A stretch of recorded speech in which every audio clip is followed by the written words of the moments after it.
Masha Merkelova is the founder and executive director of Club Z, an American Zionist youth movement established in 2011 to provide Jewish teens with a platform for activism, education, and connection to Israel. Welcome to the JNS Jerusalem studio, Masha. Thank you so much. It's what a pleasure and an honor to be here. So, what are you doing here in Israel now, and what's new at Club Z? So, I'm here to attend the conference that is happening tomorrow, organized by the Department of Ministry of Diaspora with Amichai Shikli's tutelage on combating anti Semitism. And you are here as a representative of Club Z. For those of our viewers who don't know about Club Z, let's start with that. Club Z is the place where Jewish teens are prepared to do one thing: to be strong, proud Jews. The question comes up, why? The answer is very simple. Before I was doing Club Z, I spent almost 17 years working as a labor and delivery nurse at a hospital. And as we know, the cheapest way to prevent an illness is prophylaxis. You know, you eat healthy, you do something good. So it's the same thing. We know that our kids are going to face Jew hatred. We know that at every college campus and now in every high school, they're going to face massive amount of anti-Zionism and anti-Semitism. Why are we not preparing them? Why are we not talking to them specifically about that? And so that's what Club Z does. We have three pillars: Jewish identity, Jewish peoplehood, and Zionism. And so we do it through interactive, engaging workshops and seminars. Kids sign up and they come to us not one time, not two times, but it's for years. It's ongoing. It's a combination between a youth movement and an academic program. We build in expectations. We provide an atmosphere where there's nice Jewish boys and girls. And we put a purpose for them so that when they are faced with something, it's not an if, it's a when. They are not panicked. They are not breaking apart. They are actually standing strong on their 2 feet, and they're advocating for themselves as Jews and for the Jewish nation. So you're here to attend a conference on anti-Semitism, combating anti-Semitism, and your organization empowers teens, among other things, to fight anti-Semitism and Jew hatred and Israel hatred. Absolutely. Do you think that this is the best way to counter anti-Semitism and hatred? I do. I think the best way for us to exist is to make sure that our children know who they are. I don't think we could ever eradicate anti-Semitism. It's in the people's DNA somehow. But what I would like to do is I would like to go back to the time when anti-Semitism was frowned upon. I would like to and for anti-Semites to go crawl back to their caves. We'll never eradicate anti-Semitism. And Jew hatred is great. It's a good slogan and it's a good cause. Will we ever end it? No. But while we can't end it, we have to prepare our kids so that they know who they are and they can answer the questions that are on point.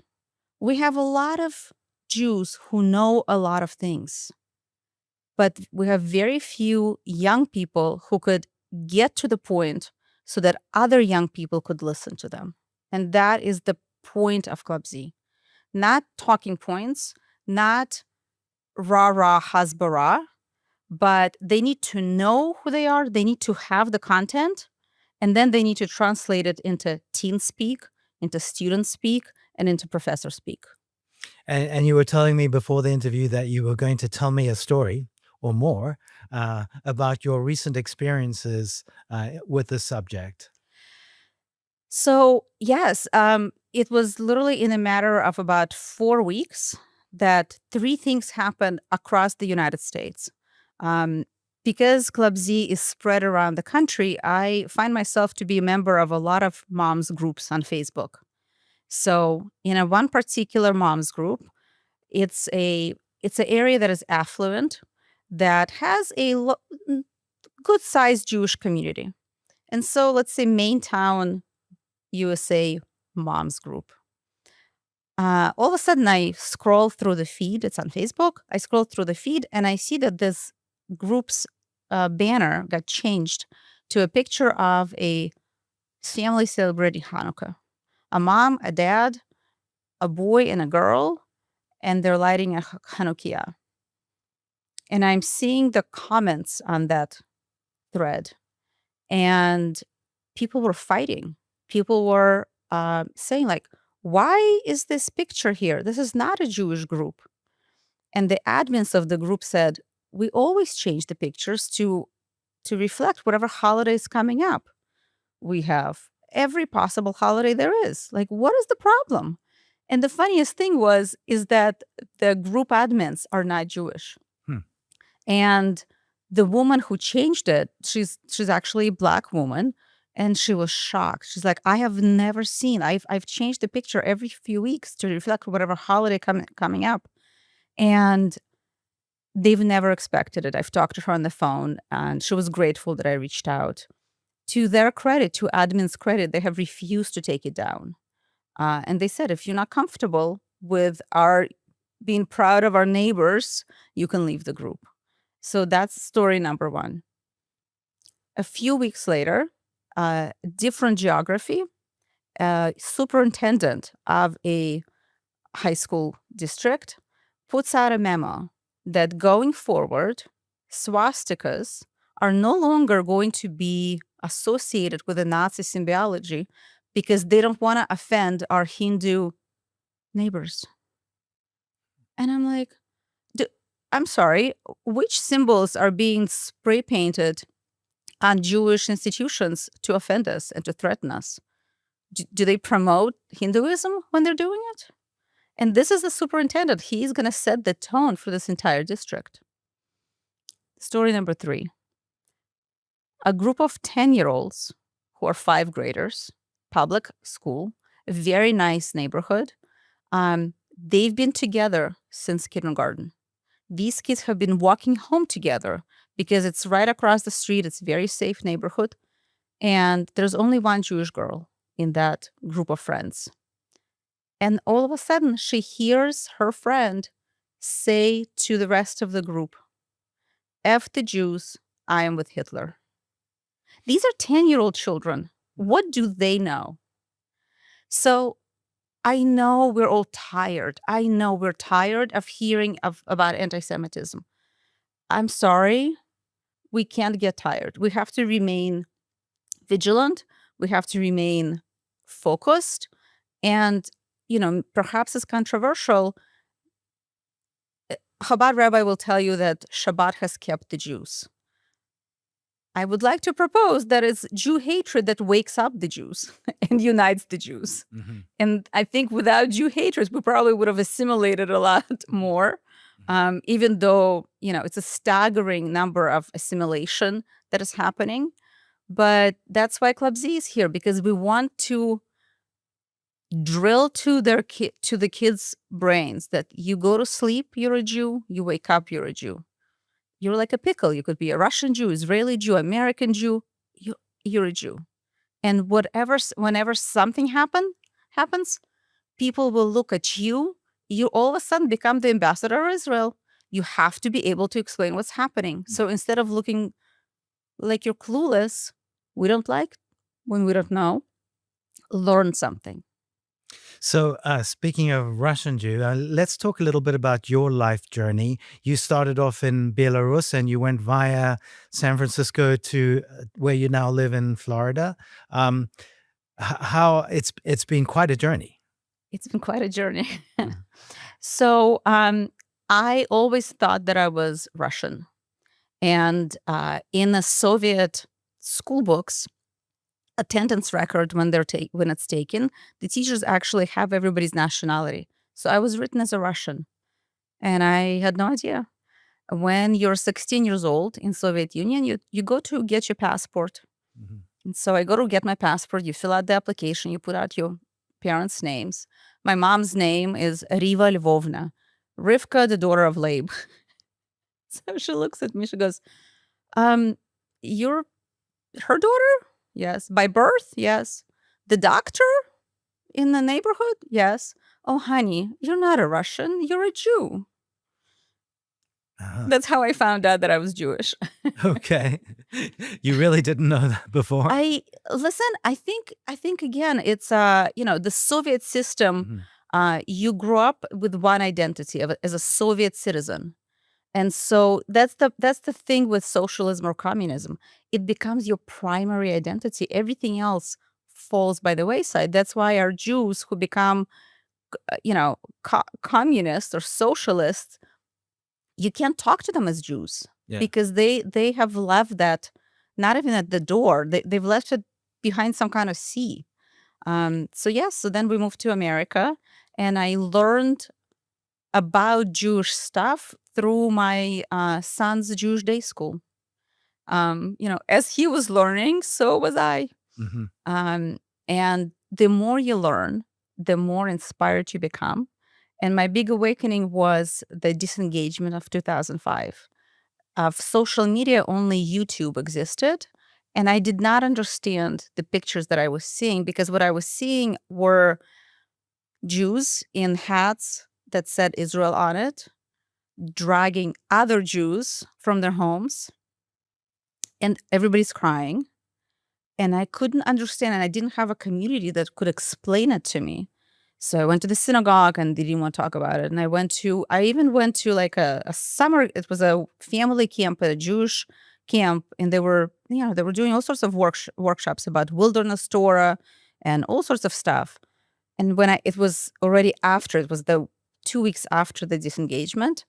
Nobody knew, nobody cared. And so I really wanted to understand. And the more you learn about Israel, how could you not believe in miracles? That you become religious, right? Because in the best way possible, because you see the miracles of unfolding in front of you.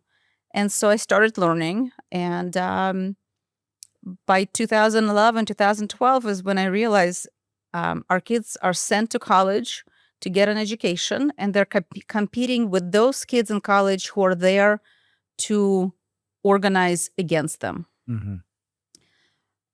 Because I lived in Silicon Valley, this is where the brightest kids go to school. Stanford, UC Berkeley, UC Santa Cruz.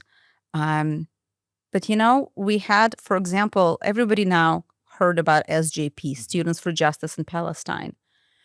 It started in San Francisco State. It's still a very active group. They call themselves GUPS. It's a different name, but that's where the idea came from. Mhm. These are professional agitators. They go to school for 6, 7, 8 years. Who's paying for that? How can they afford that? They take 1 to 2 classes per semester, and then they organize. That is their job there. That is their purpose. We send our kids to get an education, get out, get a job, move on with your life, be productive. But we can't anymore. We have to educate our kids, and we have to give them skills. Knowing for knowledge's sake is not enough. Right. You have to have the skills then to advocate for yourself. So let me ask you a challenging question. Yes. You left the former Soviet Union because you really didn't think there was a future there for the Jewish people.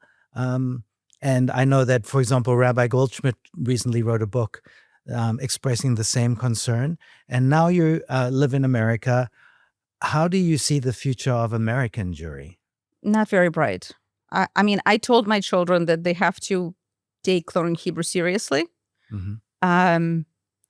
I don't think there is going to be much future for Jews in America who want to stay strongly Jewish. It pains to say that, Mhm. right?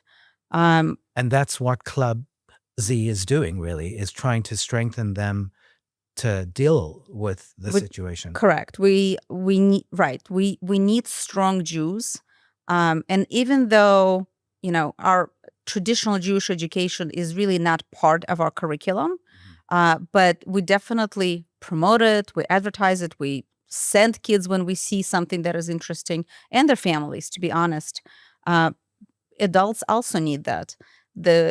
the question that I get is, when are you opening Club Z for parents, for adults?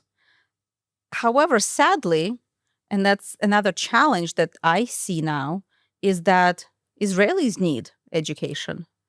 We have had a lot of interaction with, for example, Israeli teens or um, the Israeli youth that comes, they take a gap year between high school and the army, and they come to America to kind of represent Israel. And they're shocked how much our teens know about Israel's history and how little they know. Mm-hmm. And that is very sad to me to hear, right? Like, you wake up a Club Z alumni and you ask them, like, what is San Remo conference and why does it matter? They'll tell you. Mm-hmm. And I don't know how many kids here will be able to explain it as it's relevant to now, occupation, two-state solution, all this buzzwords and all this garbage that is in front of their faces. How has October 7th impacted you and your work and the organization in terms of, has it shifted your focus at all? No, we've always been focused on that. The only thing that changed is the demand. The demand has grew dramatically. But I can tell you, there are two things. First, what people don't realize is that in the spring of 2024, when we had all of these encampments on college campuses, most of those encampments were organized by Jewish students. And that is the shame. I want to know, who were their teachers? What were the parents thinking? Did they go to Jewish summer camp? Did they go to Jewish youth movement? Why are we not cleaning house? Honestly, this is a failure of a system. Why are we not changing the system? And we haven't. Nobody has talked about it. No heads has rolled. And I can tell you that on the flip side, the first thing I was doing is I was calling all of the parents and all of the alumni. How are your kids doing? Have they come home? Are they, and they're like, no, our kids are at school. They're fighting. They're educating. And the whole point is that one of our kids will educate hundreds more. And because most of our kids go to public high schools and, public schools, they are then become the centers of information about Israel. They have started Jewish clubs. One kid have started Israel Club in a public high school. They have spoken at city council meetings. A few of them even corrected professors when they were, in given that opportunity. So it's not difficult. It's not challenging. But there's also, you cannot do it in a one-time session. It has to be an ongoing conversation at home and outside of the home. So as we approach the end of the interview, let me ask you this. What are your future plans? And how do you see the world, Israel, the Jewish world today?